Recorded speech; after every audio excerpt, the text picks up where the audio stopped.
nama itu ya. Satu nama itu beda sekali memangnya. Itu nama yang menggentarkan bumi langit. Setan terbirit-birit mendengar satu kata itu. Jesus, Yesus. Itu nama yang menyelamatkan kita. Di bawah kolong langit ini, nama siapa yang sebesar namanya, semulia, sesuci itu, yang bisa menyelamatkan kita dan mengampuni setiap dosa. Tentunya kalau namanya begitu mulia, pribadinya tidak kalah. Pribadi Yesus itulah yang membuat namanya luar biasa. Kita harus pelajari hari ini siapa Yesus sesungguhnya. Saya mau bicara kepada Anda, mengajarkan topik favorit saya, subjek yang paling saya cintai. Let's talk about Jesus. Mari kita bicara tentang Yesus. Saya ingin memulai begini aja dengan satu kalimat, pandanglah Yesus, hidupmu pasti berubah. Udah gitu aja. Mari kita pandang Tuhan, hidup kita gak akan sama. Siapakah Yesus sesungguhnya? Ibrani pasal 1 ayat 5-14. Kita akan baca dan saya akan jelaskan ayat per ayat. Ambil catatan, nanti saya kasih poin-poinnya. Di kitab Ibrani di Lembaga Alkitab Indonesia diberikan judul begini, Anak Allah yaitu Yesus lebih tinggi daripada malaikat-malaikat. Kita hari ini akan mempelajari doktrin yang menyelamatkan. Padahal ini sama sekali tidak merasa seperti sebuah doktrin. Karena kalau bicara soal Yesus itu personal. Mari kita bicara tentang pribadi yang paling mulia sepanjang masa. Ayat 5. Karena kepada siapakah di antara malaikat-malaikat itu pernah ia katakan, ia di sini adalah Allah Bapa. Anakku engkau telah kuperanakan pada hari ini. Dan aku akan menjadi bapanya dan ia akan menjadi anakku. Jangan terkecoh dengan kata anakku engkau, seolah-olah Allah beranak. Engkau telah kuperanakkan. Itu bukan berarti Yesus itu diciptakan. Di sini Bapa di sorga, pencipta langit dan bumi, Allah Bapa yang Maha Kuasa, Dia berkata tentang Yesus, anakku engkau telah kuperanakkan pada hari ini. Kata kuperanakkan dalam bahasa Inggrisnya begotten. Itu bukan born. Berarti mereka setara, hakikatnya sama. Ya. Kalau kita kan daging dan darah ya manusia. Kita kan dicipta, lalu lahir sebagai orang berdosa. Yesus sekalipun melalui palungan, dia lahir dari perawan Maria, tapi bukan karena sperma. Yesus itu jelmaan. Jikalau kita semuanya adalah ciptaan, kita daging dan darah, Yesus itu setara dengan Allah, hakikatnya sama.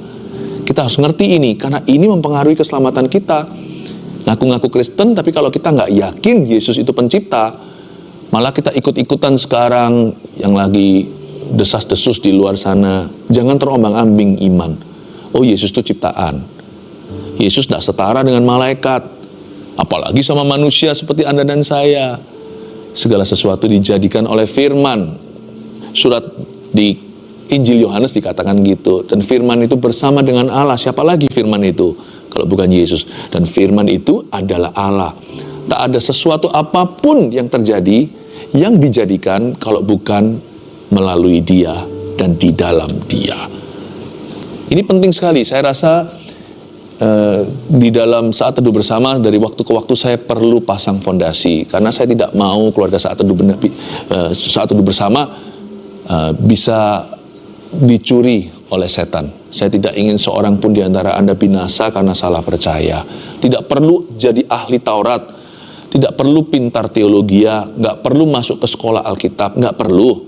Yang penting baca Alkitab dan kita tahu siapa Yesus bagi kita. Yesus itu anak Allah. Berarti maksudnya hakikatnya sama. Kalau kita kan anak adopsi, gara-gara Golgota atau Kalvari, kita itu diangkat menjadi anaknya. Yohanes 1 ayat 12, nggak usah dibuka bunyinya.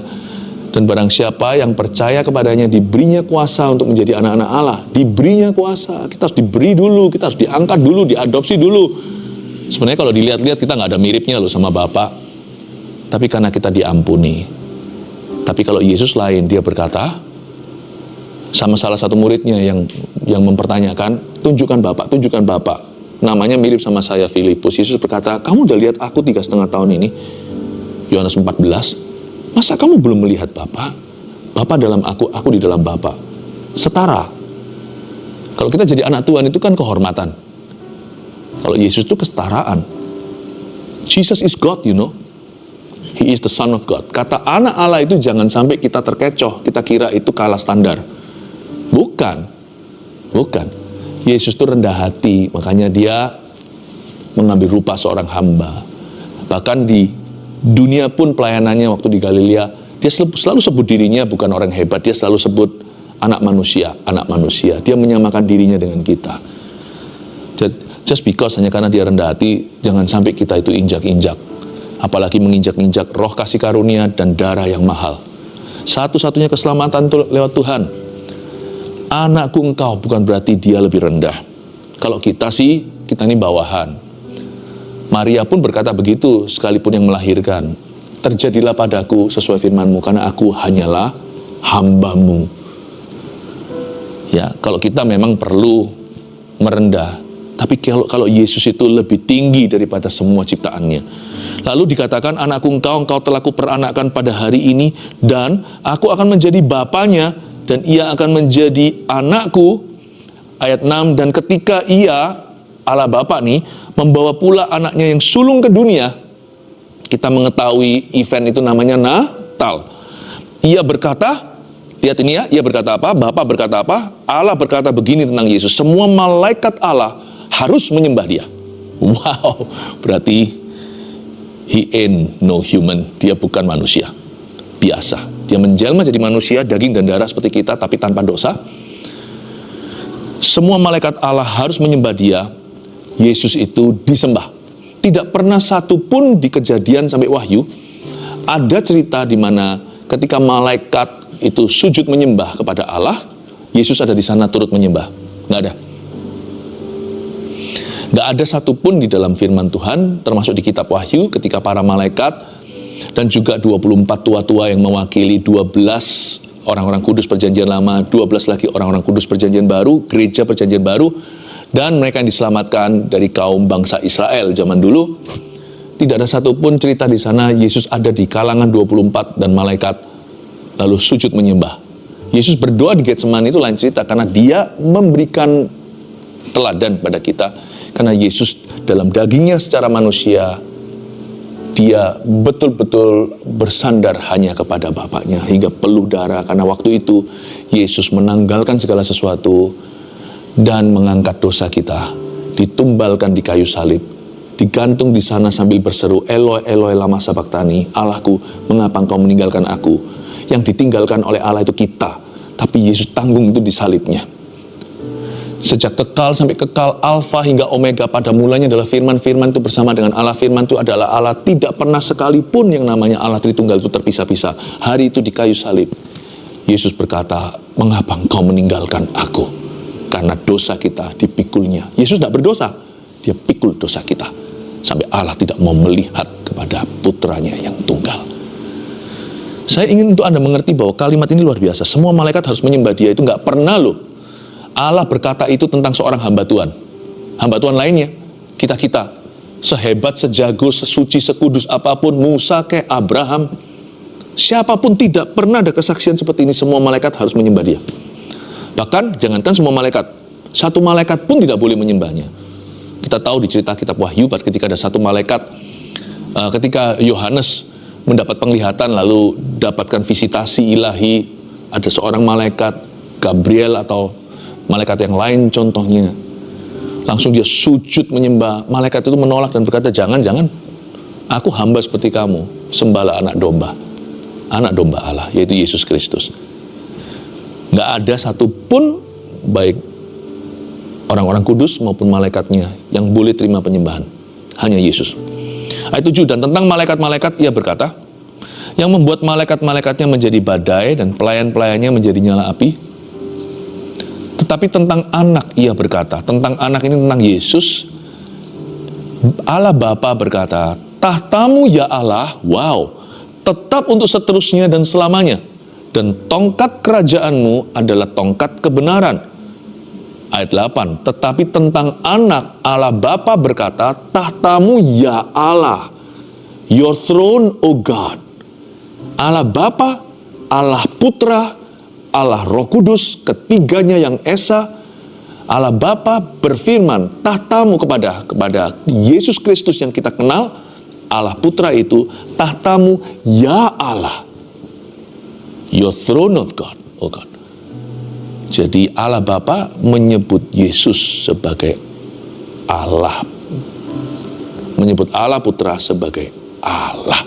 Nggak mungkin Tuhan Allah Bapa pernah berkata demikian tentang seorang manusia biasa, siapapun juga apapun jasanya sama kerajaan sorga. Nggak peduli kalau sudah membangkitkan 1000 orang mati, nggak pedulikan orangnya sesaleh apa, nggak pedulikan orang itu dipakai secara luar biasa, nggak pedulikan tingkat urapannya, nggak ada bedanya. Manusianya debu dan tanah. Hanya satu yang disebut oleh Allah Bapa, tahtamu ya Allah, tetap untuk selama-lamanya. Daud pun Tuhan tidak berkata demikian. Daud hanya berkata, keturunanmu nanti, keturunanmu akan duduk di tahta itu. Ayat 9, engkau mencintai keadilan dan membenci kefasikan. Sebab itu Allahmu telah mengurapi engkau dengan minyak sebagai tanda kesukaan melebihi teman-teman sekutumu. Ayat 9 bicara tentang the ministry of Jesus atau pelayanan Yesus. Yesus di sini disebut sebagai seseorang yang mencintai keadilan. Ini sifatnya Tuhan. Dia membenci kefasikan. Tuhan itu sangat mencintai kekudusan. Dan dia sangat benci dosa. Bukan pendosanya yang dia benci, dia sangat benci perbuatan dosa. Jadi jangan mencobai Tuhan. Kalau kita sudah tahu kebenaran, kita harus segera membersihkan diri. Kita nggak bisa bersihkan diri sendiri. Datang dalam pertobatan, lalu habis itu minta tolong Roh Kudus untuk bawa kita pada kemenangan. Engkau mencintai keadilan, itu sifat Tuhan. Membenci kefasikan, itu sifatnya Yesus. Itu karakternya Tuhan. Sebab itu Allahmu telah mengurapi engkau dengan minyak sebagai tanda kesukaan, melebihi teman-teman sekutumu. Suatu pelajaran berharga bagi kita. Seperti Yesus guru, seperti Tuhan Yesus yang menjadi teladan. Bukankah Yesus berkata, akulah jalan, ayo kita ikuti dia. Dialah kebenaran dan dia hidup. Jaga kekudusan hari-hari ini. Apapun itu artinya dalam hidupmu, Anda semua yang mengikut Tuhan, kita semua itu pasti dituntun firman dan dituntun Roh Kudus secara pribadi. Apapun artinya bagi beberapa orang itu berarti itu, bagi beberapa orang berarti hal yang lain lagi. Setiap kita itu pasti ada area kelemahan, area kejatuhan. Minta tolong sama Roh Kudus. Bukankah Yesus sudah mengalahkan semua? Mari kita menjaga kekudusan hari-hari ini, apalagi di akhir zaman, agar supaya seperti Yesus kita diurapi secara luar biasa bagi kemuliaannya. Agar kita diurapi melebihi teman-teman sekutu kita. Akan ada perbedaan antara orang Kristen yang biasa atau orang Kristen yang hanyalah kulitan dengan orang Kristen yang sungguh-sungguh bayar harga. Jaga kekudusan ya. Karena hari-hari ke depan keluarga Saat Teduh Bersama, Anda tidak akan hanya menulis permintaan permohonan doa, doakan saya, Anda pun akan bisa mendoakan orang lain dan mujizat akan terjadi. Jaga kekudusan, sebab Tuhan mau memakai keluarga Saat Teduh. Gak bisa selama-lamanya baby kan. Satu titik, saya harus tantang Anda untuk mengenal Tuhan lebih.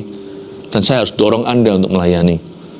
Ada satu level tertentu di mana Tuhan mau bawa kita untuk dipakainya. Minyak sebagai tanda kesukaan melebihi teman-teman sekutu kita. Dan ayat 10. Pada mulanya ya Tuhan, ini masih tetap perkataan Allah Bapa, dan pada mulanya ya Tuhan, Engkau telah meletakkan dasar bumi dan langit adalah buatan tanganmu. Ayat 10 masih tetap perkataan Allah Bapa, dan pada mulanya ya Tuhan, ini pakai kata Yahweh. Pada mulanya waktu Yesus belum bernama Yesus, Allah Putra itu tetap adalah Allah. Pada mulanya adalah firman. Lihat itu, Alkitab tidak saling membatalkan, tapi saling meneguhkan. Ini Ibrani pasal pertama, meneguhkan Yohanes pasal ke-1. Pada mulanya adalah firman. Pada mulanya Lord, Tuhan atau Yahweh. Pada mulanya adalah firman. Firman itu adalah Allah. Bersama dengan Allah semua dijadikan oleh dia. Yesus tidak diciptakan, sekalipun dia menjelma sebagai manusia, Lewat perawan manusia, dia harus jadi orang untuk bisa menjadi juru selamat orang. Pada mulanya, ya Yahweh, Engkau telah meletakkan dasar bumi dan langit adalah buatan tanganmu. Siapa sih di antara kita yang Tuhan pernah panggil kita Yahweh? Tapi pada waktu Yesus mau dilahirkan, Maria dapat berita kabar baik itu dari malaikat, tentunya shocking news, sangat terkejut ya. Ingat nggak waktu itu? Malaikat berkata, Gabriel berkata, dan kamu harus menamai dia Yesus. Nah, baru setelah itu, nama Yesus itu di perjanjian baru. Tapi Yesus itu asal mulanya tidak ada, karena dia adalah Alfa, awal dan akhir. Asal mulanya bukan di Injil Matius. Yesus sudah ada sejak purbakala. He is the ancient of days. Dialah Allah dari selama-lamanya sampai selama-lamanya. Supaya Anda ngerti, Yesus yang kita sembah itu layak disembah, karena dia bukan sekedar manusia biasa, dia jadi manusia karena kita. Masuknya ke dalam dunia pun beda dengan kita. Kalau kita lewat persetubuhan suami istri, tidak Yesus. Yesus tidak punya Bapa, hanya punya Bapa, Allah Bapa di sorga. Saya mau kita mengerti bahwa sekalipun Yesus tangannya berlubang paku, si Thomas yang ragu mencucukkan tangannya ke lambungnya, but he is not like us. Dia tidak seperti kita. Dia menjadi seperti kita untuk mengerti kita. Tetapi dia sama sekali bukan salah satu di antara kita. Kita sama Yesus jauh, saudaraku. Kita orang berdosa, dia adalah juru selamat yang mengampuni dosa kita. Supaya kita mengerti hari ini bahwa kalau kita pakai nama Yesus tengking setan, Anda harus percaya bahwa nama itu berkuasa. Karena pribadinya berkuasa. Kalau kita berdoa dalam nama Yesus, jangan Anda kira doa Anda, oh sempurna, kurang, fasilida, apa ya kira-kira kalimat yang bisa kalimat yang bisa menggerakkan hati Allah. Tidak begitu. Waktu kita berdoa di dalam nama Yesus, nama itu keselamatan. Dan kalau hari ini kita mengikut Tuhan, janganlah selalu sadar diri, aku belum layak itu, aku kurang ini. Kalau kita sudah terima Yesus, kita akan diproses terus. Semakin hari Roh Kudus akan bekerja dalam diri kita, menjadikan kita semakin seperti Kristus, semakin seperti Yesus dalam pikiran, perbuatan, dan di dalam kehidupan kita, serta perkataan. Namun demikian, Bapa tidak lagi melihat kita saja. Waktu kita terima Tuhan, Bapa melihat Yesus di dalam diri kita. Kalau enggak, orang seperti Anda dan saya itu patut dihukum berkali-kali dan akhirnya masuk neraka. Apa sih yang Bapak lihat pada debu dan tanah seperti Anda dan saya? Yesus yang menebus dosamu.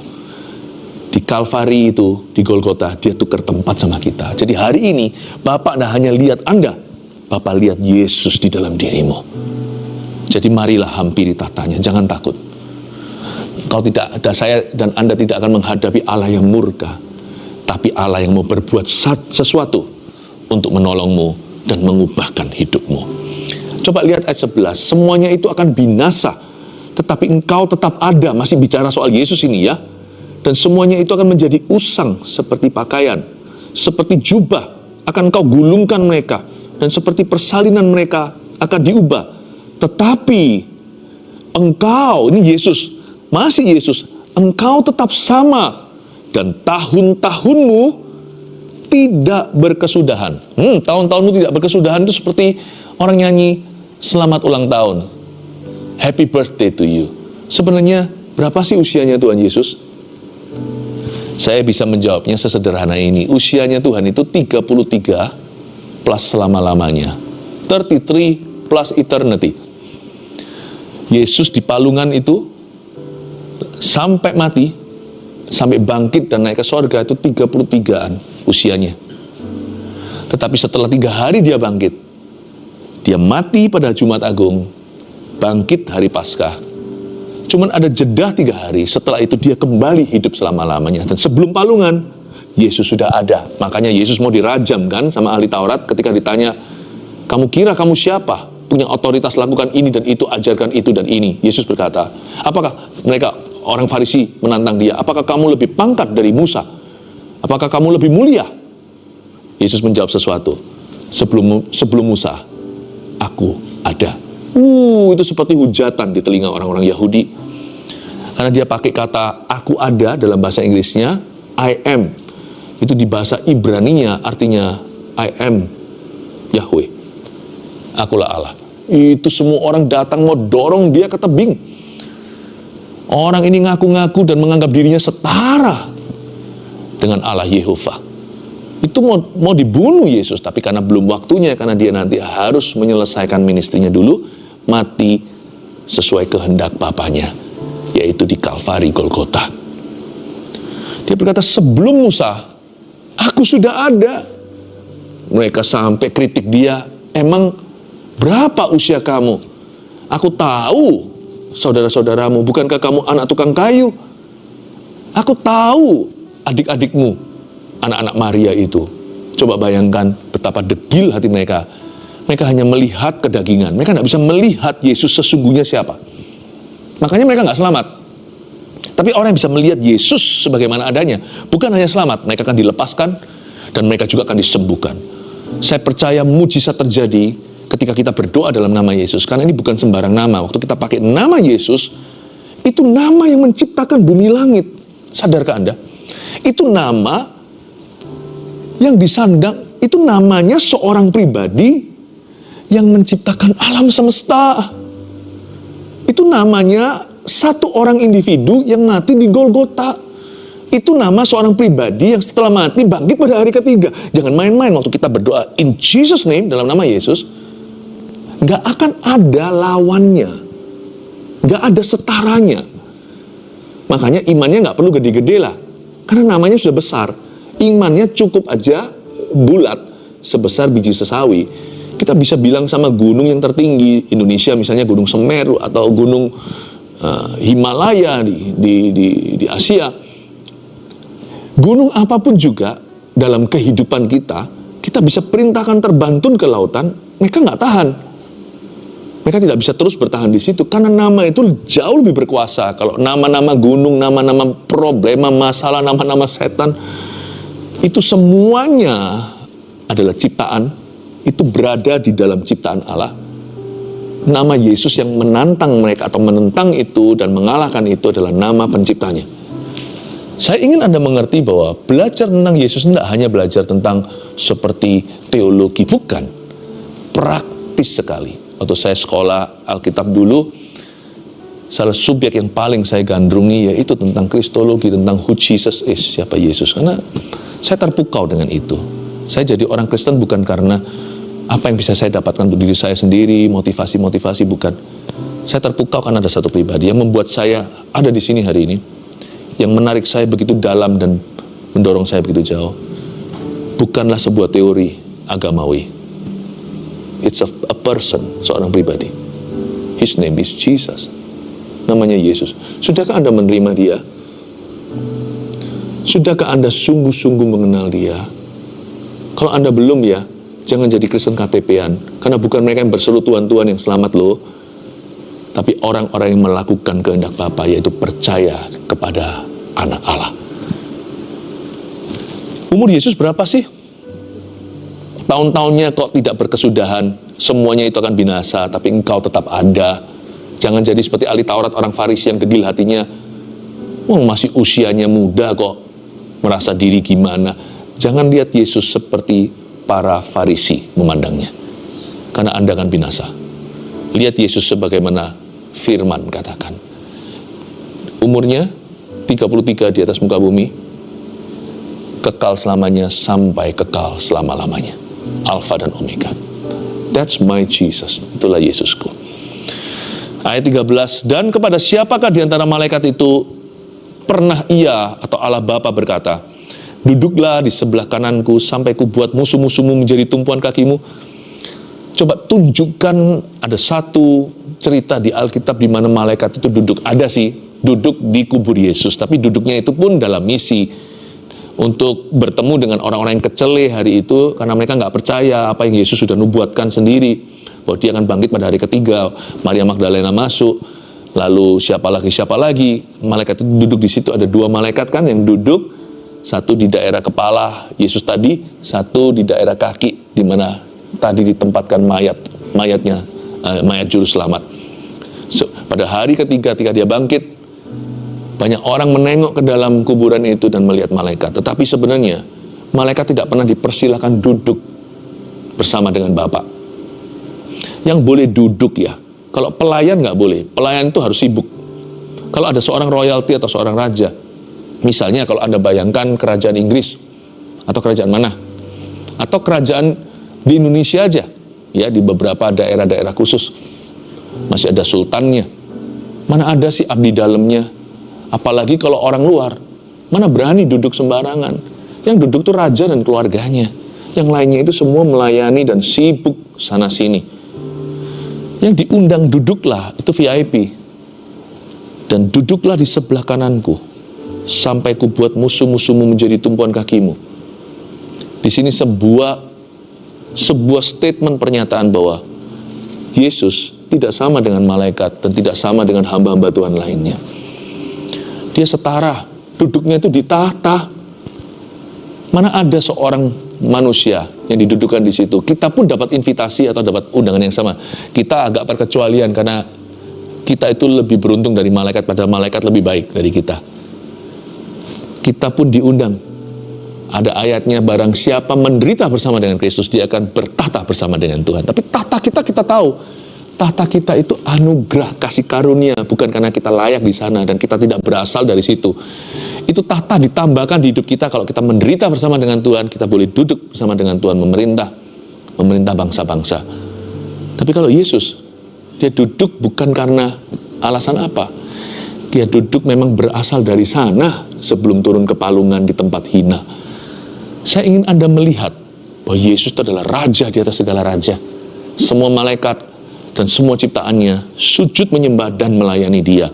Dan kita lihat ya, ayat 14. Bukankah mereka semua adalah roh-roh yang melayani para malaikat? Yang diutus untuk melayani mereka yang harus memperoleh keselamatan? Ini ayat terakhir yang saya bacakan. Malaikat itu roh yang melayani, diutus untuk melayani. Kalau Yesus sudah punya malaikat, ngapain Tuhan Yesus cuci kaki murid-muridnya ya? Suruh malaikat aja. Kalau Yesus itu Yesus itu raja di atas segala raja, dan malaikat yang melayani. Kenapa Yesus yang memecah-mecahkan 5 roti dan 2 ikannya juga, sehingga 5.000 orang bisa makan kenyang hari itu? Kenapa Yesus lakukan sendiri? Ini menunjukkan bahwa sang raja tidak harus melayani, tidak sepatutnya malahan, tapi dia cuci kaki murid-muridnya. Padahal yang disebut roh yang melayani itu malaikat. Ya sama-sama kita lah, kalau kita juga orang berdosa, seharusnya kita ini dihukum untuk melayani selama-lamanya. Seharusnya kita ini diperbudak. Tapi Yesus itu mengeluhkan kita, mengasihi kita. Kok bisa ya? Malah dia suruh murid-muridnya duduk, dicuci satu-satu tuh refleksi kaki. Dibersihkan, dibasuh seperti itu. Wow! Saya sampai termenung-menung waktu saya baca ayat 14 ini. Itu berarti Yesus itu berarti hamba loh. Kalau Yesus saja kayak gitu, malu kita kalau kita gengsi melayani. Kalau kita itu sok-sokan, kalau kita itu sombong, kita merasa sesuatu, kita merasa somebody, kita merasa punya, berpengaruh, berkedudukan, orang lain harus melayani, spirit of entitlement, perasaan berhak yang lain harus layani saya melulu. Saya rasa kita patut malu. Ternyata di ayat 14 ini yang harusnya mencuci kaki adalah malaikat. Kalau bisa sekalian aja. Yang mati di kayu salib itu biar malaikat aja. Malaikat juga ada yang tidak berdosa kan? Kan 2/3 malaikat tidak terseret ke bawah. Yang 1/3 yang terseret itu kan sama Lucifer. Jadi roh jahat. Kok Yesus turun tangan sendiri? Pokoknya sepenting itu nggak bisa. Kalau itu untuk anak-anakku, ciptaanku termulia, yaitu manusia. Aku sendiri yang mati.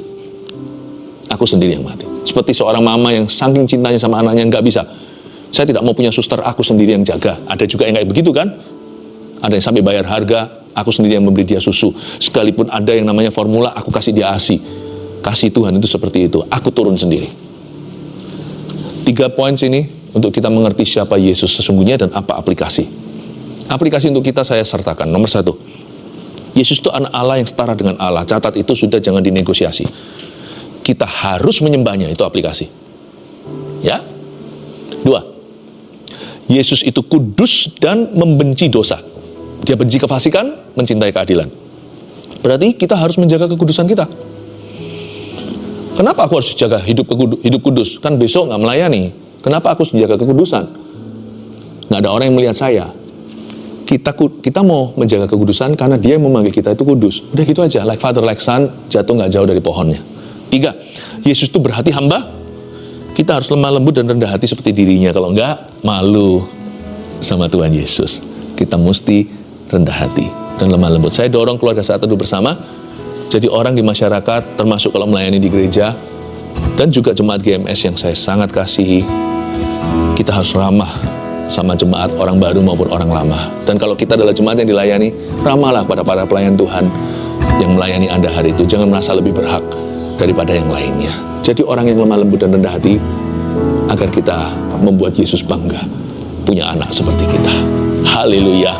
Dia Sungguh indah. Dia Yesus.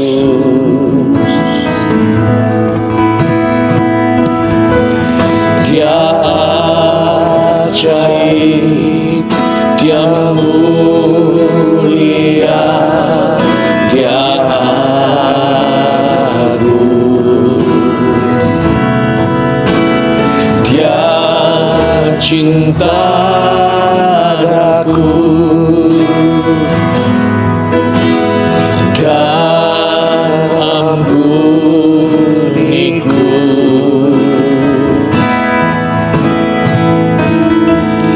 Bahkan rela berikan nyawanya untuk selamatkanku. Sambutlah Yesus,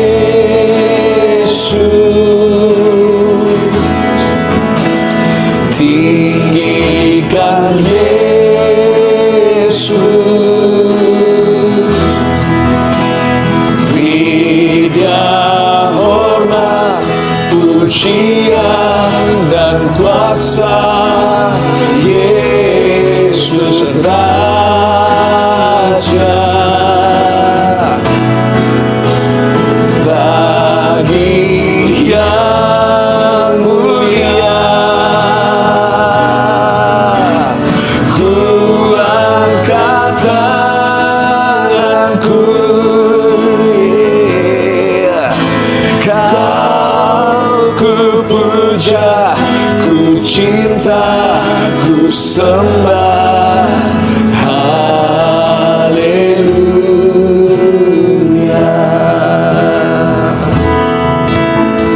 Dia sungguh indah. Sebut namanya. Siapa Dia? Dia Yesus. Dia ajaib, Dia mulia, Dia agung, Dia cinta aku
puja, ku cinta, ku sembah.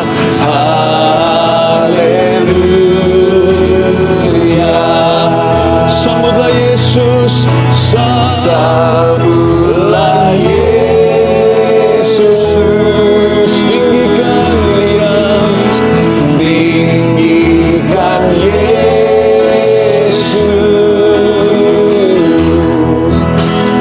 Beri Dia hormat, pujian dan kuasa. Yesus Raja.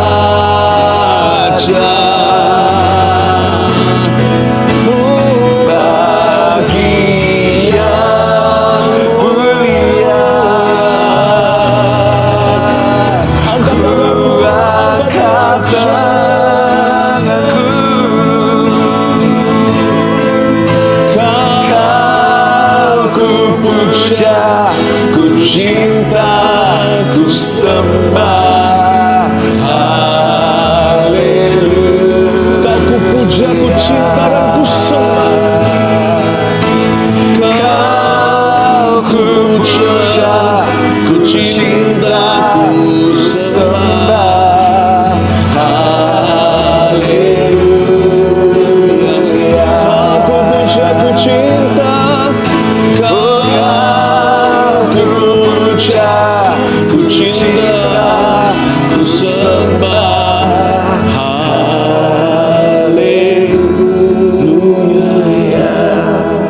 Saya pertama-tama ingin mendoakan kalau Anda belum pernah mengundang Yesus secara pribadi dalam hidupmu lewat sebuah doa secara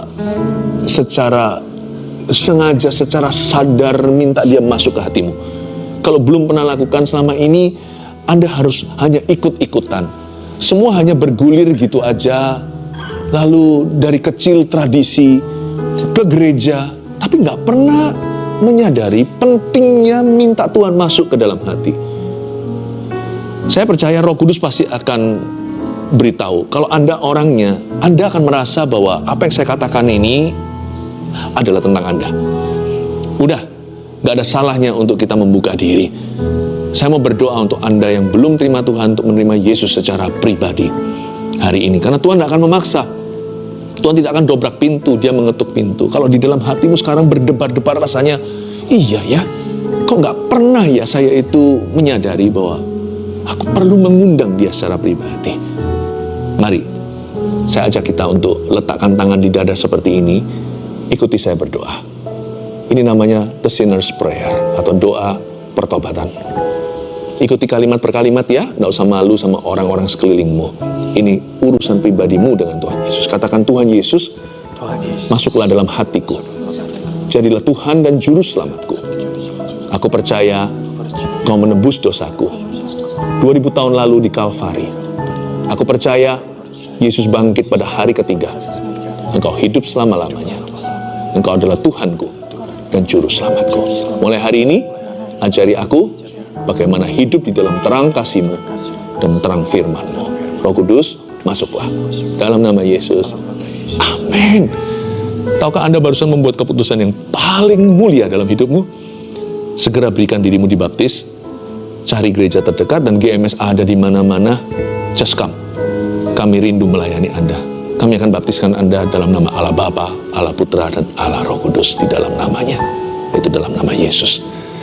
Saya akan berdoa untuk setiap orang di live chat yang sekarang sudah mengirimkan permohonan doanya. Ulurkan tangan ke depan, mari kita dukung saudara-saudara kita dalam pergumulan mereka. Dalam nama Yesus, jamah Tuhan.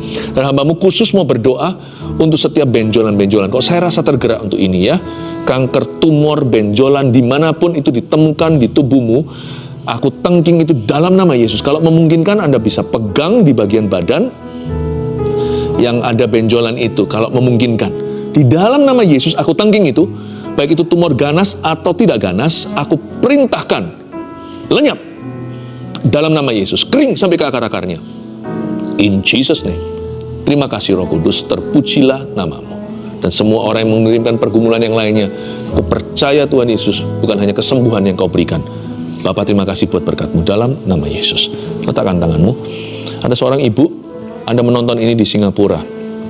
Saya tidak tahu apakah Anda tinggal di Singapura atau tidak. Di sini Anda ada benjolan dan itu keras. Ketika barusan saya berdoa,